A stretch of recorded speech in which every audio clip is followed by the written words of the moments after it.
Bismillahirrahmanirrahim. Alhamdulillahirabbil alamin.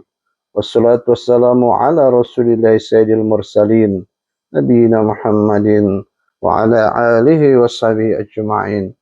Allahumma alhimna rushdana wa isna min syarri anfusina wa hayyakum bi tahiyatil Islam. Assalamualaikum warahmatullahi wabarakatuh. Sahabat soleh dan soleha rahimakumullah. Dalam kehidupan di dunia ini, soal hitung-menghitung itu menjadi keharusan. Tanpa itu, kehidupan menjadi kacau. Tidak ada perhitungan dan ukuran. Hitung-menghitung sudah menjadi ketetapan Allah SWT sebagai pencipta alam semesta. Dalam firman-Nya, A'udzubillahi minasyaitonirrajim. Walladzi ja'ala asy-syamsa diya'an wal qamara nura wa qaddarahu manazila lita'lamu adada as-sinina wal hisab. Ma khalaqallahu dzalika illa bil haqq. Yufassilul ayati liqaumin ya'lamun. Dialah yang menjadikan matahari bersinar dan bulan bercahaya, dan dialah yang menetapkan tempat-tempat orbitnya agar kamu mengetahui bilangan tahun dan perhitungan. Allah tidak menciptakan demikian itu, melainkan dengan benar. Dia menjelaskan tanda-tanda kebesarannya kepada orang-orang yang mengetahui. Surat Yunus ayat 5. Sobat soleh dan soleha rahimakumullah. Urusan hitung-menghitung itu sesuatu yang lumrah, wajar, dan fakta yang ada. Sedari awal manusia berada pada lingkup hitung-menghitung. Bayi yang belum lahir sudah dihitung berapa bulan ia berada di dalam kandungan ibunya. Lantas pertumbuhan dan perkembangannya juga dihitung berdasarkan umur. Tinggi dan berat badan juga dihitung. Usia akil balik juga sudah diperkirakan oleh para ulama dan ilmu kedokteran. Perkembangan akal dan berpikir juga demikian. Lalu saat memasuki usia sekolah juga ada perhitungannya, terutama terkait dengan living cost-nya.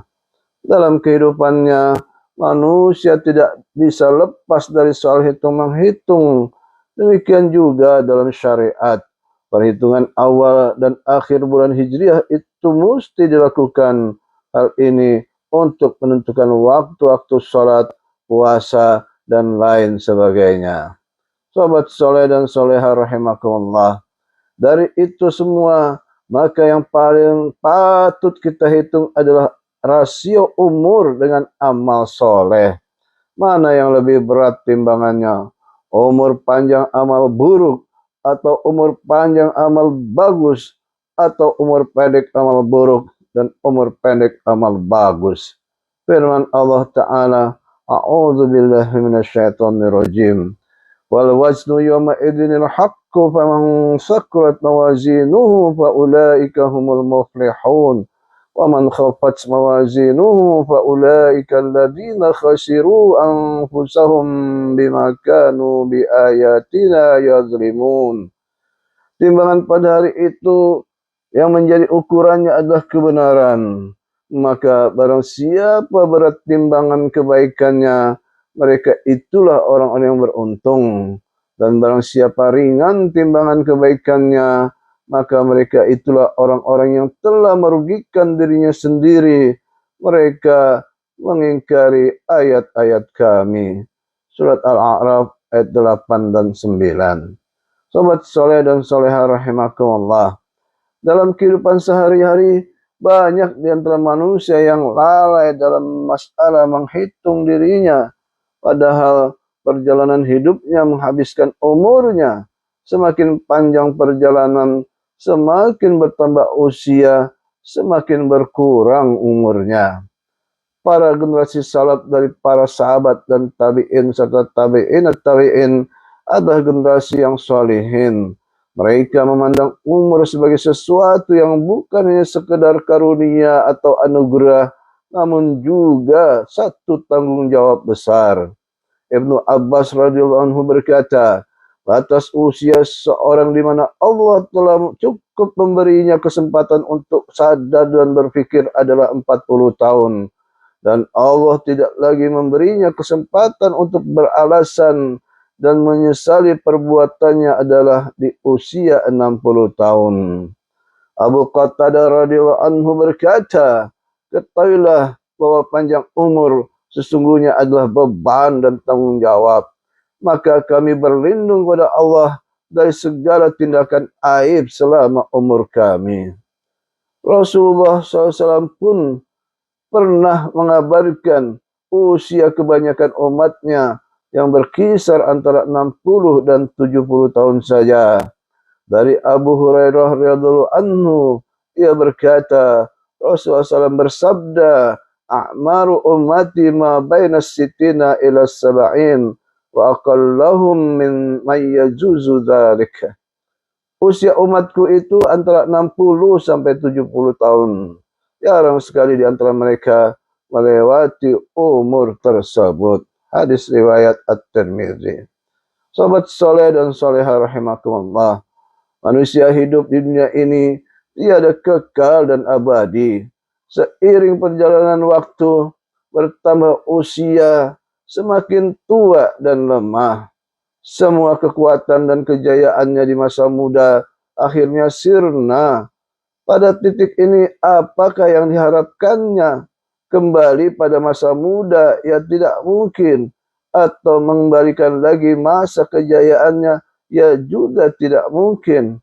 Kekuatan dan kejayaan akan hilang pastinya seiring waktu berjalan dan manusia pun menjadi pudar. Bagi orang-orang yang beriman kepada Allah SWT, tentu saja berharap agar mendapat ampunan, rahmat dan kasih sayangnya di detik-detik dari akhir hidupnya di dunia ini. Firman Allah Ta'ala, A'udzubillahi minasyaitonirrajim. Rabbana innana sami'na munadiyan yunadi lil iman an aminu birabbikum fa'amanna. Rabbana faghfir lana dhunubana wa kafir anna sayiatina wa tawaffana ma'al abrar. Rabbana wa atina ma wa'adtana ala rusulika wa la tukhzina yawmal qiyamah innaka la tukhliful mi'ad. Ya Tuhan kami, sesungguhnya kami mendengar orang-orang yang menyeru kepada iman, yaitu berimanlah kamu kepada Tuhanmu, maka kami pun beriman.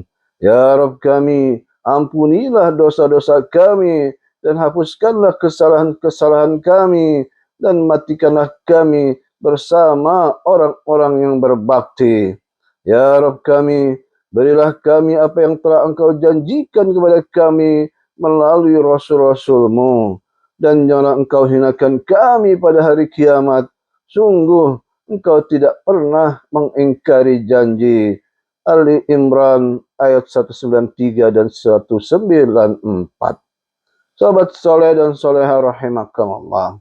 Hidup di dunia yang hanya sekali, sebentar dan sementara itu adalah ujian yang nyata.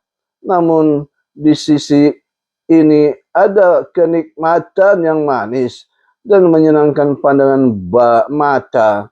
Banyak manusia terkecoh karenanya. Gara-gara kekayaan dunia yang dimiliki, banyak manusia yang akhirnya kufur kepada Rabb-Nya Allah Subhanahu wa Ta'ala. Model manusia seperti ini akan mengalami penyesalan yang dahsyat atas apa yang telah dilakukannya di dunia ini. Ingin kembali ke dunia untuk menebus kesalahannya, ya tidak mungkin. Mereka menyesali hidup dan kehidupannya saat dahulu di dunia. Dan seandainya mungkin, mereka ingin dahulu di dunia tidak menjadi manusia, namun menjadi tanah. Firman Allah Ta'ala, A'udzubillahi minasyaitonirrajim. Inna anzarnakum azaban qariba yawma yanzurul mar'u ma qaddamat yadah wa yaqulul kafiruna ya laitani kuntu turaba. Sesungguhnya kami telah memperingatkan kepadamu orang-orang kafir azab yang dekat. Pada hari manusia melihat apa yang telah diperbuat oleh kedua tangannya, maka orang kafir itu berkata, Alangkah baiknya seandainya dahulu aku jadi tanah. Al-Quran Surat An-Naba ayat 40.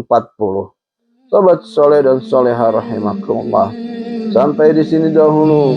Semoga bermanfaat. Lebih kurangnya mohon maaf. Wallahu a'lam bishawab. Subhanakallahumma wa bihamdika asyhadu an la ilaha illa anta astaghfiruka wa atubu ilaik. Assalamualaikum warahmatullahi wabarakatuh.